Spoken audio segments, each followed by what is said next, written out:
Bonjour, nous allons aujourd'hui parler du diagnostic différentiel des lésions crâniennes de la maltraitance et quelles sont les autres hypothèses diagnostiques qu'on doit faire avant de porter ce diagnostic particulièrement lourd et qui va influer bien sûr sur le juge représenté ici en la personne de Solomon qui doit faire la part des choses, des histoires contradictoires racontées par les témoins.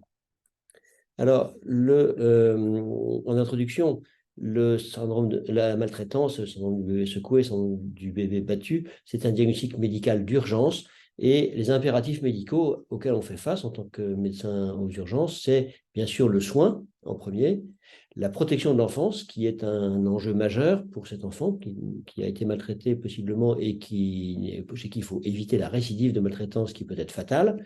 Et puis, il y a une obligation légale de signalement, puisque l'article 434.3 du Code pénal, qui est une exception à la loi sur le secret médical, nous impose, sous peine de prison, de rapporter tout cas suspect de maltraitance.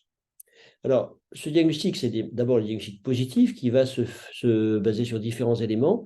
Et donc, les éléments positifs, bien sûr, les hématomes, les hémorragies rétiniennes, une histoire non compatible, et puis des éléments négatifs qui font partie du diagnostic positif, je maintiens. Il n'y a pas de signe d'impact, ou bien il n'y a pas d'histoire traumatique, donc des lésions traumatiques sans histoire traumatique, c'est tout de suite suspect d'un traumatisme par maltraitance. Et puis, il y a le diagnostic différentiel dont on va parler maintenant. Quels sont les diagnostics alternatifs auxquels il faut penser avant de porter ce diagnostic? Alors, à l'admission aux urgences, on a un enfant qui vient pour des... On n'a pas d'histoire traumatique très souvent. On a un enfant qui a une altération de l'état général, qui est douloureux, qui vomit, qui parfois fait des crises, donc il peut être dans un état grave d'emblée. Et donc, on va devoir se poser la question entre des hypothèses diagnostiques de méningite, de problème abdominal, par exemple, et un problème intracrânien. Si on s'oriente vers un problème intracrânien, il va falloir savoir si on a des lésions hémorragiques ou des lésions non hémorragiques. Si c'est des lésions hémorragiques, est-ce qu'elles sont traumatiques ou spontanées? Et si c'est un traumatisme, est-ce que c'est un traumatisme accidentel ou un traumatisme non accidentel? Donc, vous voyez que le traumatisme accidentel, ça reste un peu rosé parce qu'il peut y avoir un contexte de négligence. Donc, on va progressivement focaliser sur le diagnostic de traumatisme non accidentel. C'est un petit peu la spirale ou la technique de l'escargot. Alors, le diagnostic, il doit être étanche, c'est-à-dire qu'il ne faut pas laisser la place à la discussion. Il faut que l'histoire clinique soit recueillie devant des témoins à l'hôpital. Il faut colliger les antécédents de l'enfant, ne pas négliger un éventuel problème de coagulation qui avait déjà été signalé avant. Il faut que l'imagerie et le fond d'œil soient, qu'on ait un compte-rendu clair et net en faveur ou pas d'une maltraitance. Le bilan biologique, il doit être fait en urgence, avec bien sûr la coagulation de base, mais également en semi-urgence, les acides organiques, le métabolisme du cuivre.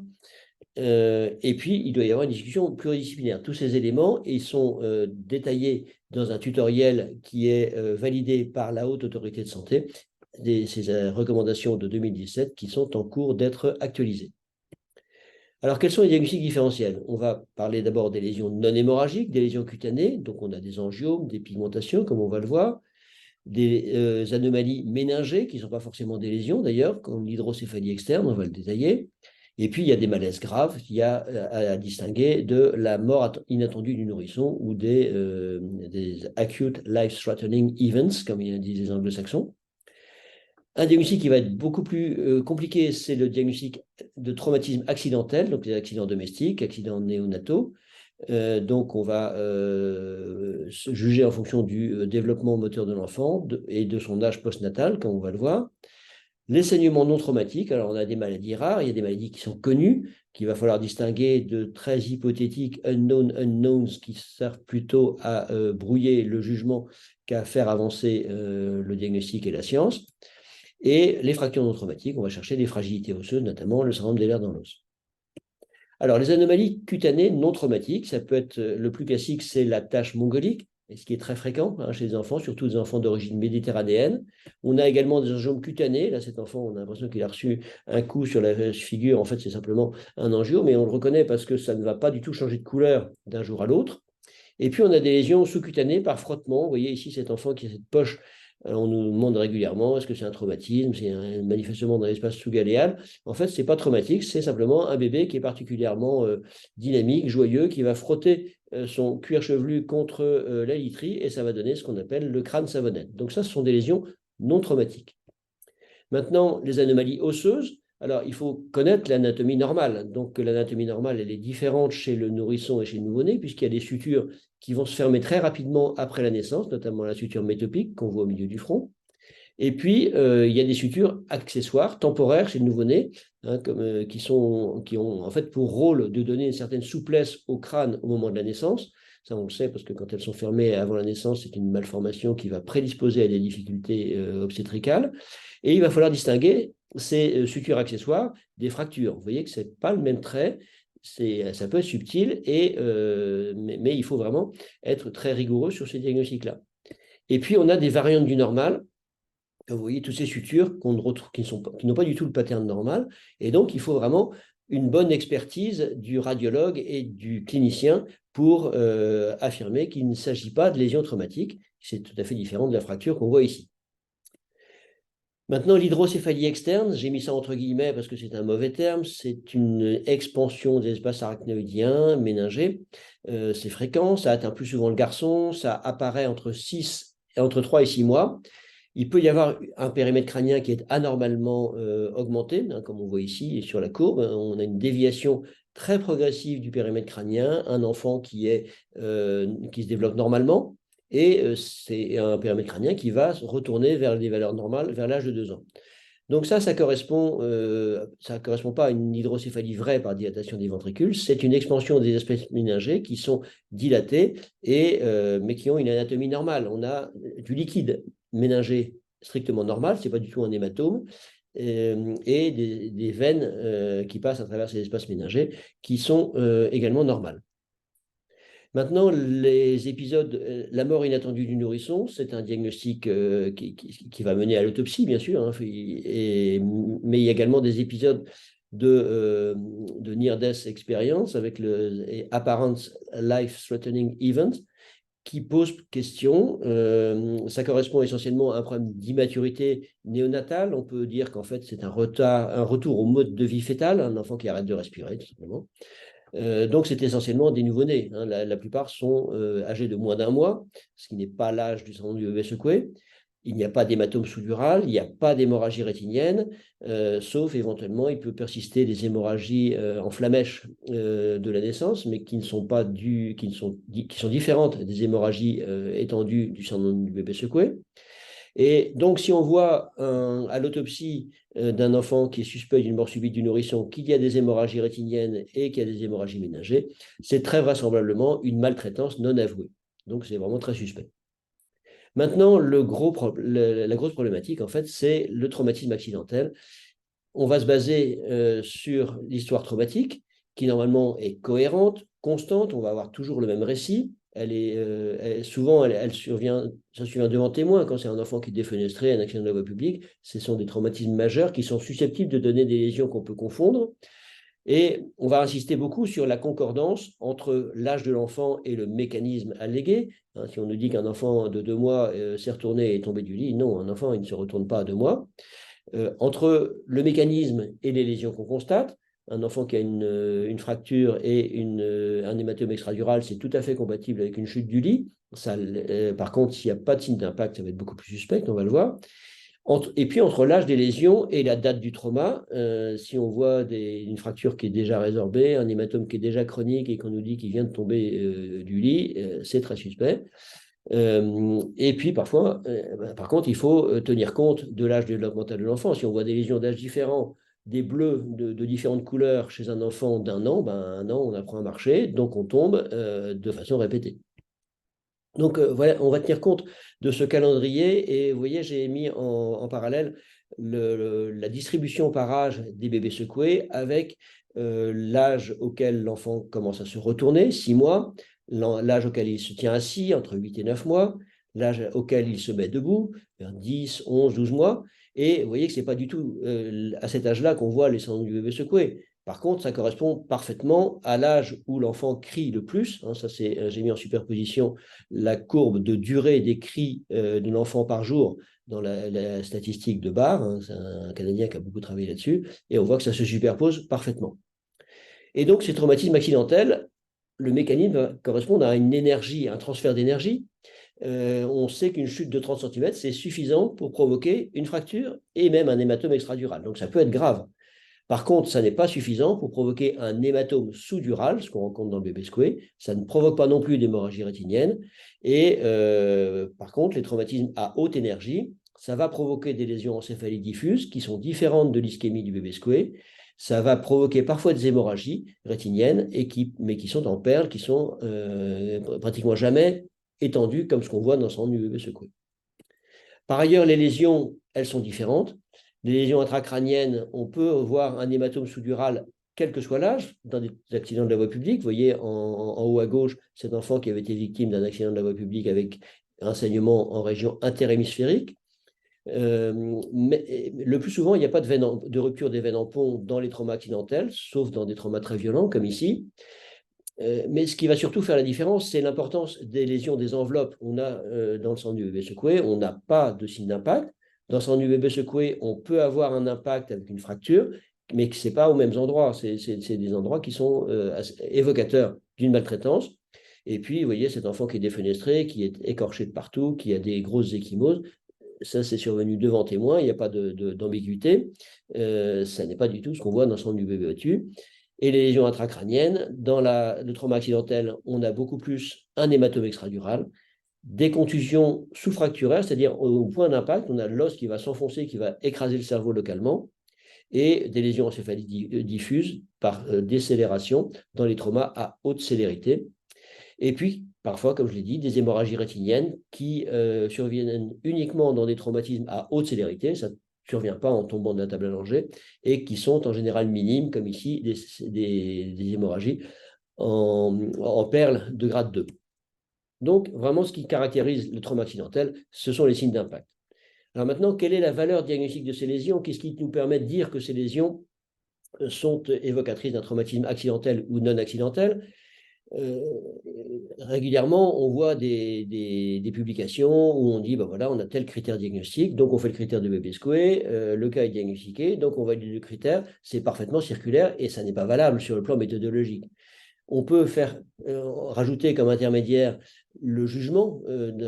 Quand on dit, ben voilà, on a fait le diagnostic, le juge a jugé qu'il y avait un coupable, donc le critère est validé. Là aussi, c'est parfaitement circulaire. Le juge, il va se baser sur le diagnostic médical. Donc, pour pouvoir éviter ce biais de circularité, on utilise des traumatismes corroborés en se basant sur des critères non médicaux. On va sélectionner les traumatismes accidentels qui sont survenus devant des témoins indépendants et des cas de maltraitance qui ont été avoués. Donc, c'est aussi proche possible que possible d'une certitude, bien sûr. On peut dire ce qu'on veut, on peut remettre en cause les aveux qui ont été donnés, mais c'est quand même le plus proche d'une certitude.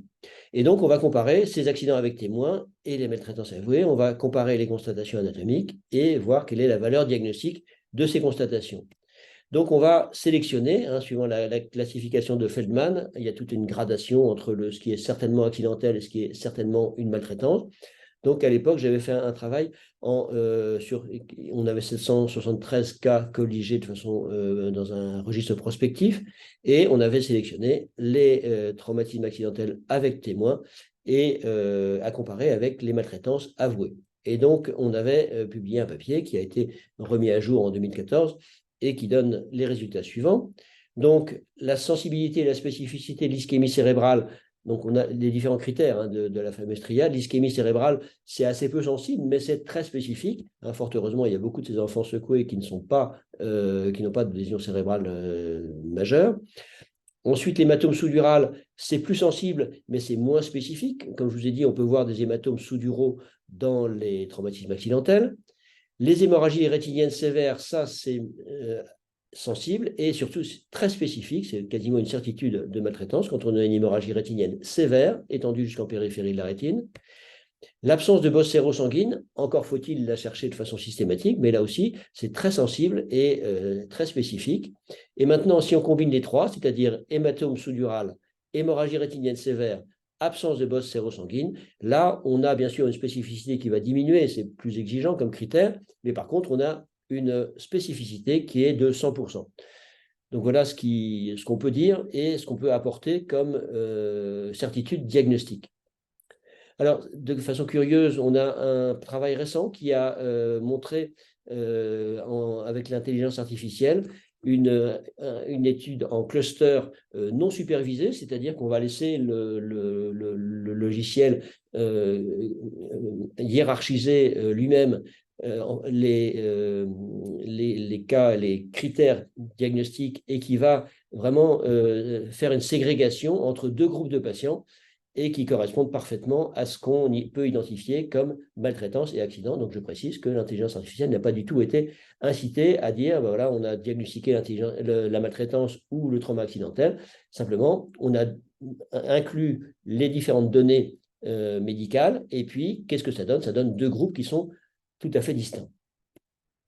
Alors, les traumatismes accidentels, ça peut être très difficile à diagnostiquer quand la présentation est retardée, parce qu'on a un hématome qui va être chronique, avec une augmentation du périmètre crânien. On a cet aspect-là à l'échographie, quand la fontanelle est encore perméable. On a une courbe de périmètre crânien qui a augmenté de façon progressive. On ne sait pas à partir de quand. Est-ce qu'il y a vraiment une rupture de la courbe du périmètre crânien? Le scanner peut nous aider, mais souvent dans ces cas un peu chroniques, on a seulement une IRM. Donc sur l'IRM, on voit assez mal les caillots sanguins. On a un front d'œil qui est normal, mais qui peut avoir cette normalisée. Hein. La normalisation, elle peut survenir en une semaine quasiment. Les radiosquelettes, les acides organiques, ça ne va pas forcément nous renseigner. Et là, on a un exemple d'un enfant qui avait une notion de détresse néonatale. Il y avait une échographie il y a 3 mois qui montrait une collection et qui vient quelques mois après pour une macrocranie, des ecchymoses. On a un fond d'œil qui est normal et on a cet épanchement qu'on a drainé. Et sur la radio, on voit qu'il y a une fracture. Donc, l'hématome sous-dural, il est possiblement compatible avec quelque chose d'ancien. Par contre, on a une fracture récente, donc ça veut dire qu'on a des lésions traumatiques en rapport avec des traumatismes d'âge différents. Et donc là, on a un diagnostic de maltraitance. Et puis, en fait, on a fait une enquête sociale et il y avait déjà une enquête en cours des services sociaux pour une négligence. Donc, c'est des cas qui sont difficiles et pour lesquels on a une marge d'incertitude qui est importante. Alors, les traumatismes de la naissance, ça c'est souvent allégué pour donner une explication pour des lésions qu'on constate chez les enfants qui ont quelques mois de vie. Alors, on sait que la naissance, c'est traumatique, hein, c'est un moment dangereux de la vie, on est tous passés par là, mais malgré tout, ça peut entraîner des complications qui peuvent être majeures. Si on fait des IRM à des nouveau-nés, on va retrouver des lésions hémorragiques chez 11% de ces nouveau-nés. Ce qui est particulier, c'est que ces hémorragies sont surtout basales. Hein, vous voyez ici sur une autopsie une déchirure de la tente du cervelet. On a l'impression que ces structures méningées qui renforcent le crâne à l'intérieur, elles servent essentiellement à protéger le cerveau au moment de la naissance pour pas qu'il soit écrasé au moment du passage. Et on a ces hémorragies qui sont proches de la tente du cervelet, qui sont donc proches de la base et qui sont tout à fait différentes des ruptures de veine pont qu'on constate chez les bébés secoués. Par ailleurs, on a des lésions associées. Souvent, ils ont des lésions cutanées, ils ont un hématome sous-galéal. Ils peuvent avoir des hémorragies rétiniennes, mais qui sont toujours minimes et qui sont jamais aussi graves que ce qu'on peut voir chez le bébé secoué. Et puis surtout, toutes ces lésions, elles vont disparaître en 4 semaines. Ça a été montré justement dans les études d'IRM qui ont été faites. Quand on a vu des lésions, on les a recontrôlées et on a vu qu'elles disparaissaient en 4 semaines. Donc, les difficultés, il faut tenir compte du fait que les difficultés périnatales, ça va être un facteur de risque de maltraitance. Donc, ça doit éveiller l'attention concernant une possible maltraitance. Alors, on va passer maintenant au saignement intracrânien de cause structurelle, donc des saignements non traumatiques. Ce qu'on voit sur l'imagerie, ce sont des saignements qui sont très différents des saignements traumatiques. On voit ici, de gauche à droite et de haut en bas, une rupture d'anévrisme, on voit un saignement dans les méninges, dans les espaces arachnoïdiens, c'est tout à fait différent, et puis un petit peu dans le ventricule, c'est tout à fait différent de ce qu'on voit dans le bébé secoué. Ici, on a une thrombophlébite, et on voit une grosse dilatation des veines cérébrales internes. À droite, en haut à droite, on voit une rupture de malformation artério-veineuse, c'est quelque chose d'exceptionnel chez le bébé, mais ça peut arriver. En bas à gauche, on voit de multiples saignements en petites taches qui correspondent à des cavernomes, c'est une malformation vasculaire. Au milieu en bas, on voit une fistule durale chez un nouveau-né. C'est une lésion rare, mais qui donne des saignements en région postérieure et basale. Et puis enfin, en bas à droite, un kyste arachnoïdien. C'est peu fréquent chez le nourrisson. Ça peut donner un hématome sous-dural, mais là, on voit le kyste. Donc, en gros, toutes ces lésions, elles sont clairement diagnostiquées sur l'imagerie, qui est évocatrice, à condition d'avoir les connaissances et l'expertise médicale nécessaires. Maintenant, les fractures. Alors, on a des fractures qui peuvent être accidentelles, qui peuvent être suspectes, qui peuvent être spontanées. Des fractures chez un enfant qui ne marche pas, il faut toujours suspecter une maltraitance, à moins qu'il y ait une fragilité très particulière. Mais même avec une fragilité particulière, normalement, l'enfant qui ne marche pas, il ne va pas se casser un tibia. Par ailleurs, les fractures de côte et les épaississements périostés, c'est ce qui se voit dans ce sont des lésions évocatrices de secouement. Quand l'enfant est tenu par le thorax, quand il est tenu par les membres, il peut y avoir des lésions radiologiques évocatrices de maltraitance. Et puis, on va chercher une fragilité osseuse, comme dans la maladie des os de verre, la maladie de Lobstein, les ostéogenesis imperfecta. On a des fractures, mais on voit également des anomalies osseuses. Ce n'est pas uniquement une fracture. On a des rachitismes vitamineux-résistants. Ce ne sont pas du tout les fractures qu'on voit dans les traumas accidentels, ni dans les traumas par maltraitance. Et puis, ça, c'est encore le rachitisme. Et puis, on peut voir des lésions évocatrices de sang de bébé secoué. Ça, c'est un bébé secoué qui a un tassement lombaire haut. On n'a jamais de lésions traumatiques accidentelles au niveau lombaire chez des bébés. Parce que l'énergie du trauma, elle va se porter sur l'extrémité céphalique qui est beaucoup plus lourde. Mais ce bébé, il avait en plus un déficit en vitamine D, donc c'est un contexte en plus de négligence. Maintenant, les hémorragies non traumatiques de cause systémique, il y a de multiples causes. Vous voyez, il y a ici une douzaine d'exemples. Les plus classiques, ce sont les problèmes de coagulation, maladie de Willebrand, l'hémophilie, le déficit en vitamine K, le déficit en plaquettes. Tout ça, c'est diagnostiqué sur la prise de sang qu'on fait dès l'arrivée de l'enfant aux urgences. Donc, on sait tout de suite s'il y a ces problèmes-là ou pas. Après, il y a les anomalies plus rares, comme l'anomalie des anomalies des plaquettes sanguines, mais qui ont également des anomalies rétiniennes qu'on voit au fond d'œil. Il y a des anomalies du métabolisme des acides gras à chaîne courte, des acides organiques. Ça, on le retrouve sur le bilan standard quand on suspecte un sang du bébé secoué. La maladie de Lobstein, les os de verre, on peut également voir des hématomes sous-duraux, le rein polykystique, et puis des traitements par le Revatio, qui est donné pour les malformations cardiaques. L'évérolimus, c'est un médicament pour traiter certaines tumeurs et certaines anomalies vasculaires. Tout ça, ça survient dans un contexte qui est connu. Donc, c'est des diagnostics qu'on fait facilement parce que la quasi-totalité est diagnostiquée sur le bilan qu'on fait en urgence et puis en raison du contexte. Un petit focus sur la maladie de Menkes, qui est une maladie très rare, qui est diagnostiquée souvent à la naissance devant un faciès évocatrice. On parle de faciès de chérubin, quand on voit sur la photo de la publication de Menkes dans son livre, de la 7e édition de son livre. Il y a également des cheveux qui sont très évocateurs, des cheveux qui sont fins, décolorés, cassants. Ça ne passe pas inaperçu. Et puis, ces enfants peuvent développer un hématome sous-dural, des AVC, une fragilité osseuse. Donc, c'est un diagnostic différentiel du syndrome de Silverman, mais malgré tout, c'est quelque chose qui est diagnostiqué rapidement sur le faciès de l'enfant, sur ses cheveux et sur le dosage du cuivre et de la céruléoplasmine. Ce sont des dosages qu'on fait en urgence quand on a une suspicion de maltraitance.